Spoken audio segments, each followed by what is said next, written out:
ओम शांति। 21 अक्टूबर 2025 के ईश्वरीय महावाक्य।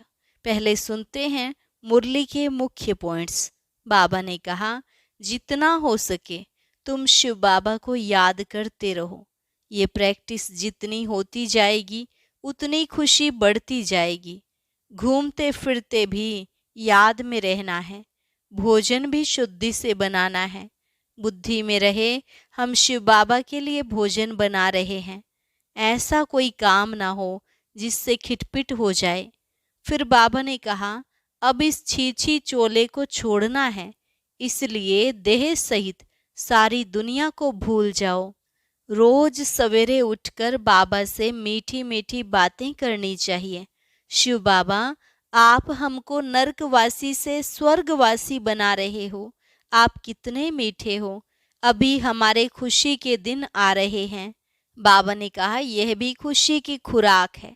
ऐसी ऐसी बातें बैठ करो तो तुम्हारा बहुत जमा होता जाएगा। लास्ट में कहा, तुम्हारे लिए नई पवित्र दुनिया जरूर स्थापन होनी है। वहाँ कोई की ताकत नहीं जो छीन सके। सिर्फ बाप को याद करने से तुम आत्माएं सारे विश्व पर राज्य प्राप्त कर सकते हो। और अब सुनते हैं महावाक्यों को विस्तार से। मुरली का सार। मीठे बच्चे, सवेरे सवेरे उठ बाबा से मीठी मीठी बातें करो। विचार सागर मंथन करने के लिए सवेरे का टाइम बहुत अच्छा है। प्रश्न, भक्त भी भगवान को सर्वशक्तिमान कहते हैं और तुम बच्चे भी, लेकिन दोनों में अंतर क्या है? उत्तर, वह कहते भगवान तो जो चाहे वह कर सकता है, सब कुछ उसके हाथ में है। लेकिन तुम जानते हो, बाबा ने कहा है, मैं भी ड्रामा के बंधन में हूँ। ड्रामा सर्वशक्तिमान है। बाप को सर्वशक्तिमान इसलिए कहा जाता क्योंकि उनके पास सर्व को सद्गति देने की शक्ति है।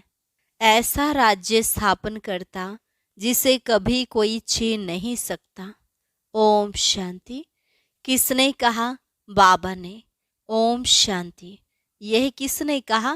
दादा ने। अब तुम बच्चों ने यह पहचाना है, ऊंचते ऊंच बाप की महिमा तो बहुत भारी है। कहते हैं सर्वशक्तिमान है तो क्या नहीं कर सकते। अब यह तो सर्वशक्तिवान का अर्थ बहुत भारी निकालते होंगे। बाप कहते हैं ड्रामानुसार सब कुछ होता है। मैं कुछ भी करता नहीं हूँ। मैं भी ड्रामा के बंधन में हूँ। सिर्फ तुम बाप को याद करने से सर्वशक्तिमान बन जाते हो। पवित्र बनने से तमो प्रधान से सतो प्रधान बन जाते हो। बाप सर्वशक्तिमान है।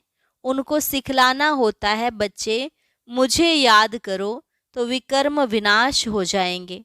फिर सर्वशक्तिमान बन विश्व पर राज्य करेंगे। शक्ति नहीं होगी तो राज्य कैसे करेंगे?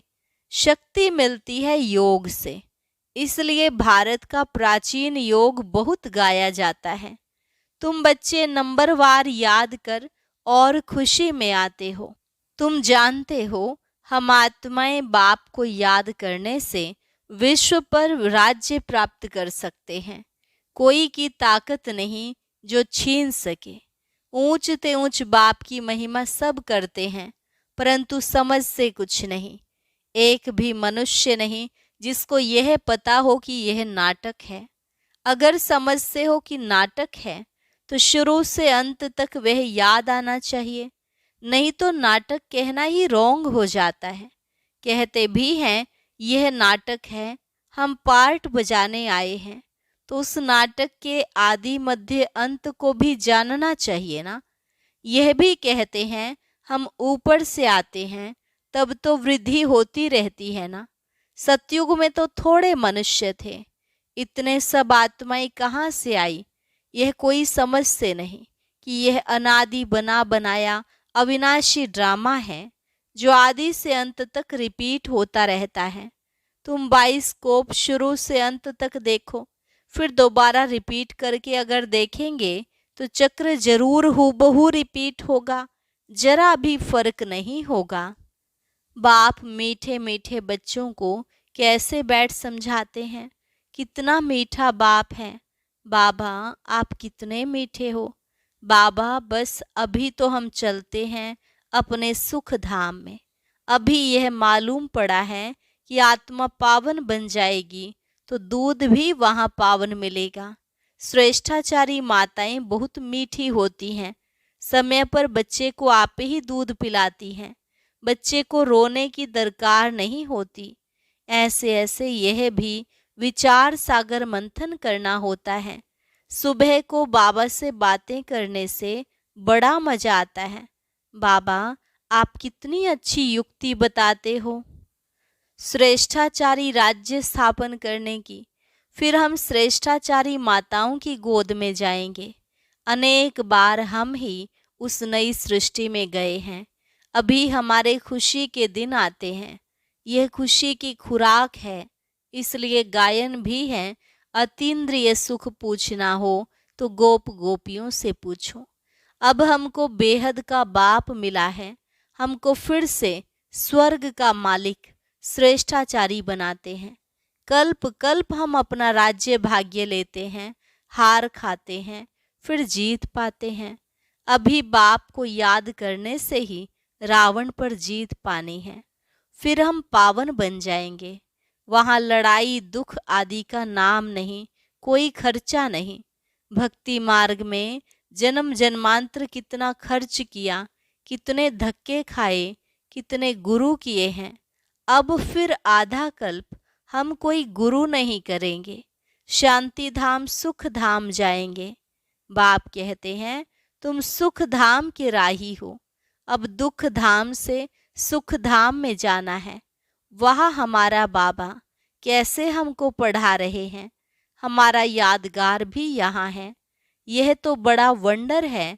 इस देलवाड़ा मंदिर की तो अपरम अपार महिमा है। अभी हम राजयोग सीखते हैं, उसका यादगार तो जरूर बनेगा ना। यह हूबहू हमारा यादगार है।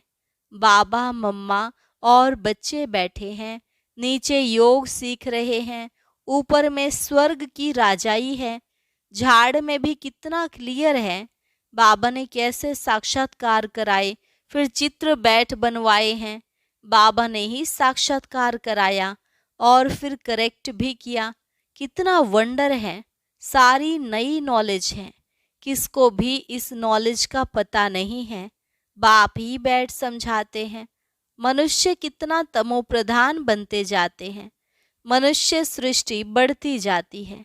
भक्ति भी वृद्धि को पाते पाते तमोप्रधान बनती जाती है।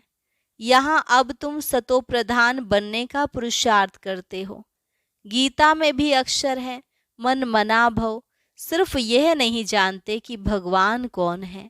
अब तुम बच्चों को सवेरे सवेरे उठकर विचार सागर मंथन करना है कि मनुष्यों को भगवान का परिचय कैसे दें।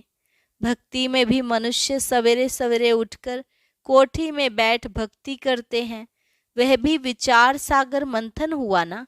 अभी तुमको ज्ञान का तीसरा नेत्र मिलता है। बाप तीसरा नेत्र देने की कथा सुनाते हैं। इसको ही फिर तीसरी की कथा कह दिया है। तीसरी की कथा, अमर कथा, सत्यनारायण की कथा भी मशहूर है। सुनाने वाला एक ही बाप है जो फिर भक्ति मार्ग में चलती है।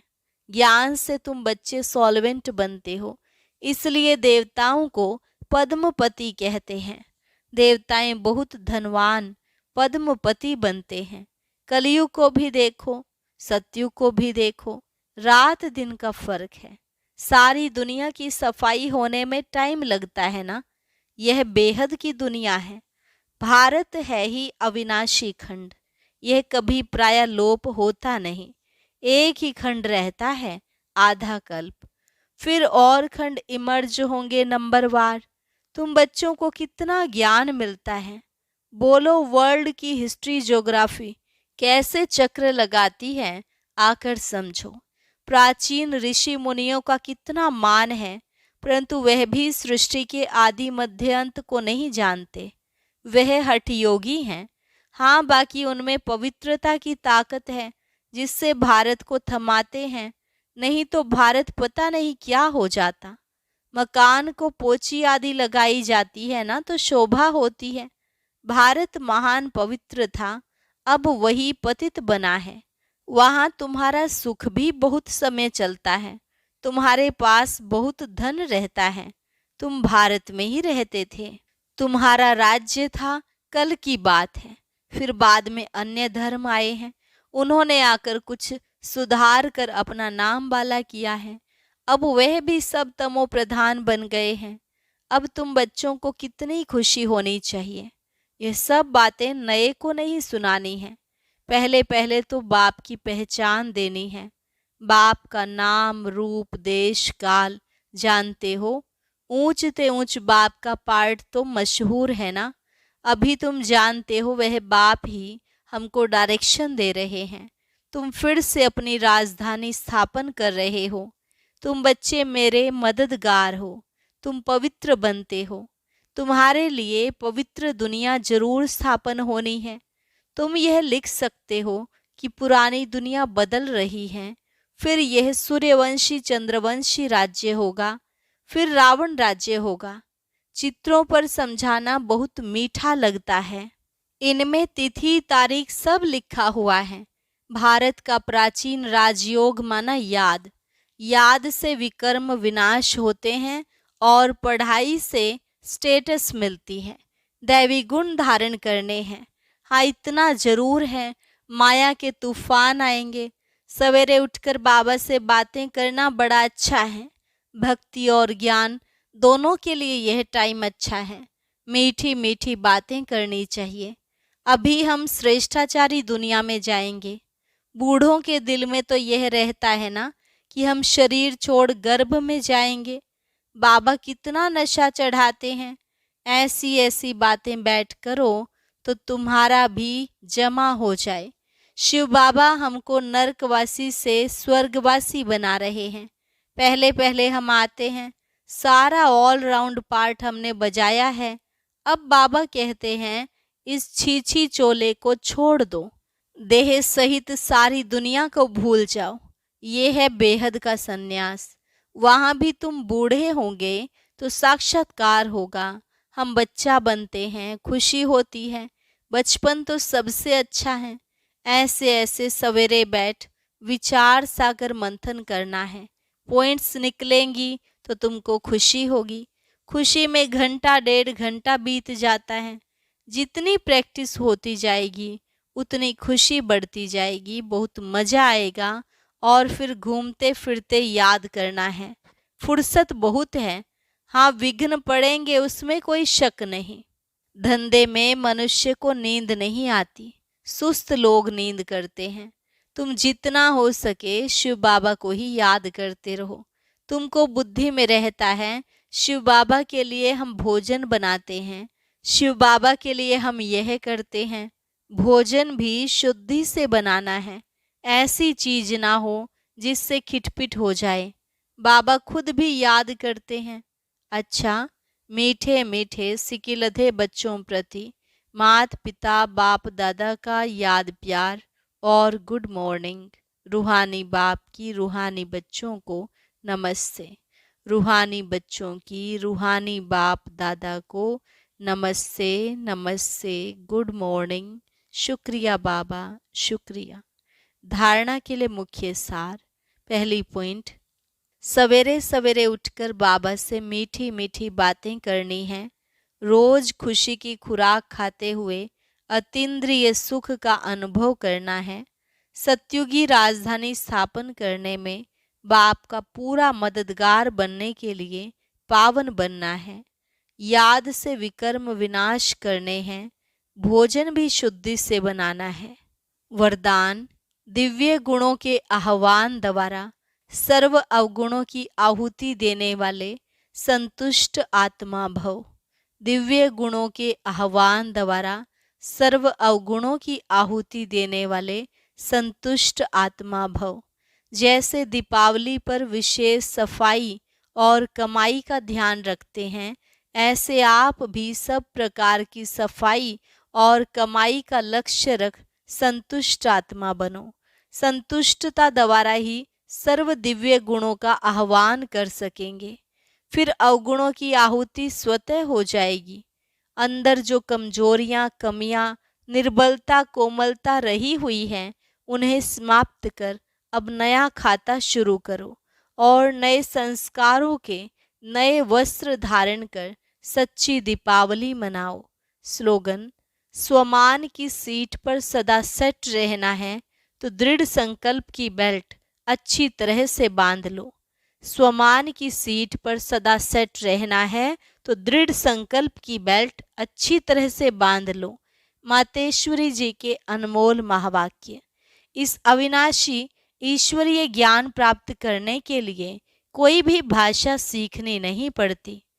अपना जो ईश्वरीय ज्ञान है वो बड़ा ही सहज और मीठा है।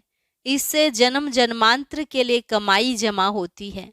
यह ज्ञान इतना सहज है जो कोई भी महान आत्मा, अहिल्या जैसी पत्थर बुद्धि, कोई भी धर्म वाला बालक से लेकर वृद्ध तक कोई भी प्राप्त कर सकता है।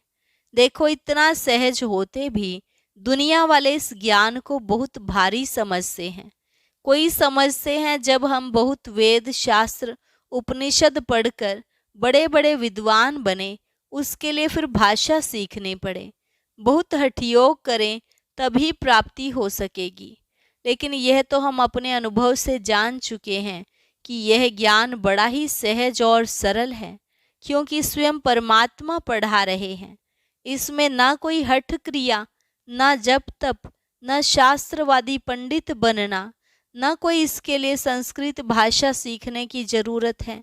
यह तो नेचुरल आत्मा को अपने परम पिता परमात्मा के साथ योग लगाना है। भले कोई इस ज्ञान को ना भी धारण कर सके तो भी सिर्फ योग से भी बहुत फायदा होगा। इससे एक तो पवित्र बनते हैं, दूसरा फिर कर्म बंधन भस्मीभूत होते हैं और कर्मातीत बनते हैं। इतनी ताकत है इस सर्वशक्तिमान परमात्मा की याद में। भले वो अपने साकार ब्रह्मा तन द्वारा हमें योग सिखला रहे हैं, परंतु याद फिर भी डायरेक्ट उस ज्योति स्वरूप शिव परमात्मा को करना है। उस याद से ही कर्म बंधन की मैल उतरेगी। अच्छा, अव्यक्त इशारा। स्वयं और सर्व के प्रति मनसा द्वारा योग की शक्तियों का प्रयोग करो। शांति की शक्ति का प्रयोग पहले स्व के प्रति तन की व्याधि के ऊपर करके देखो। इस शक्ति द्वारा कर्म बंधन का रूप मीठे संबंध के रूप में बदल जाएगा। यह कर्म भोग, कर्म का बड़ा बंधन साइलेंस की शक्ति से पानी की लकीर मिसल अनुभव होगा। भोगने वाला नहीं, भोगना भोग रही हूं नहीं, लेकिन साक्षी दृष्टा हो, इस हिसाब किताब का दृश्य भी देखते रहेंगे। अच्छा, और अभी सुनते हैं आज का अव्यक्त ज्ञान मोती।